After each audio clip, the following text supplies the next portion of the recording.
اهلا بكم اصدقائي. لما تعملي طاجن لحمه بالخضار في الفرن الشكل يكون كده والتسويه تكون كده. عايزه اقولك تسويه اللحمه خرافيه، تسويه الخضار ناعم جدا، الريحه تحفه. شايفين الصوص بتاعها؟ حاجه بصراحه تستاهل ان انت تجربيها.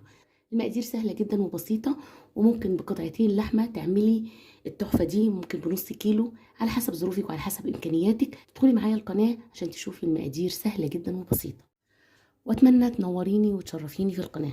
طبعا كميه الخضار او تشكيلها متوقف عليكي انت ومدى حبك للخضار. طيب مبدئيا حته اللحمه اللي انا محتاجاها حته ناعمه، يعني ممكن تكون من الموزه. شايفه ناعمه خالص ازاي؟ ناعمه جدا، يعني تقطع بسهوله علشان خاطر تستوي مع الخضار. يبقى مبدئيا قطعه اللحمه المكعبات اللي احنا محتاجينها للطاجن الخضار ده لازم تكون قطعه ناعمه من مكان انت بتثق فيه.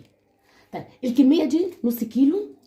تشكيله الخضار محتاجه طماطم، محتاجه بصل اللي هو البيبي، محتاجه بطاطس، محتاجه فلفل، جزر، محتاجه تشكيله الخضار اللي انت بتحبيها، هي دي التشكيله المناسبه. مبدئيا انا هبشر الطماطمتين الكبار دول عشان اتبل بيهم اللحمه، مع بشر واحده من البصل عشان اتبل اللحمه واطعم اللحمه، وبعد كده هنزل كل الخضار ني في ني. اولا انا هبشر الطماطم، هبشر عليها واحده من البصل. طبعا انت بتكتري بشر الطماطم او البصل بناء على كميه اللحمه، فهي عشان نص كيلو فكفايه طماطمتين 2 وبصلايه واحده. هبشر عليهم 3 فصوص من الثوم. الثوم لما بيتبشر بيطلع ريحه كل الخضار.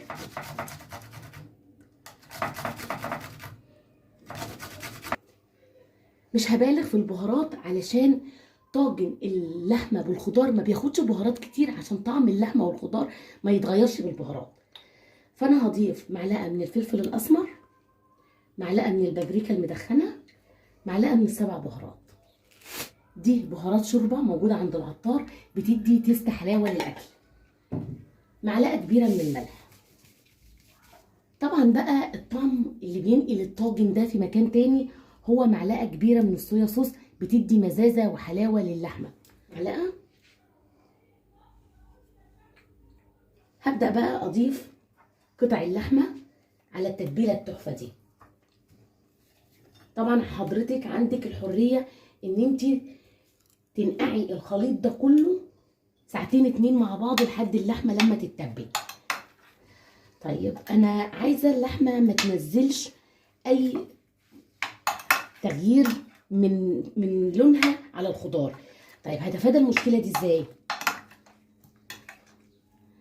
انا عايزه اقول لك الريحه خرافيه، الريحه حلوه جدا. هعصر نص ليمونه على الخليط ده كله، هيدي تيست حلاوه وهيدي حلاوه للحمه وما يخليش للحمه اي زفاره خالص. بعد ما تبلت اللحمه بالشكل ده انزل عليها بتشكيله الخضار. هقطع جزر حلقات بالشكل ده كده. طبعا زي ما اتفقنا استبدلي او ضيفي اي خضار تاني.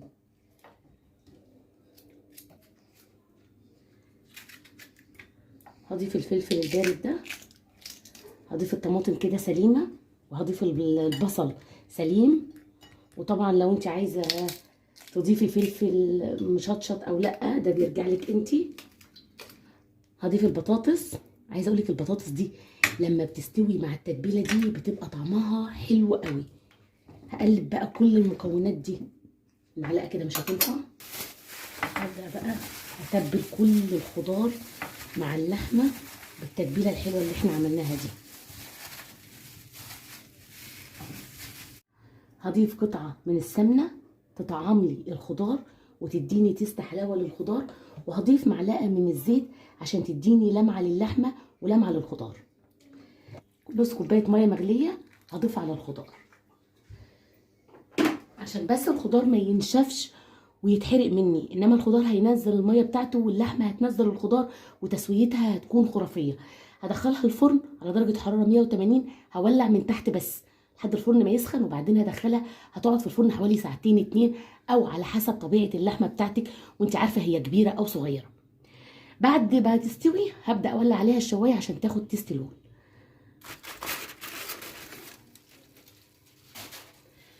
طلعت من الفرن وعايزه اوريكي التسويه. شايفه البطاطس والبصل واللحمه، عايزه اوريكي دايبه ازاي. شايفه بصراحه تسويتها وريحتها خرافيه.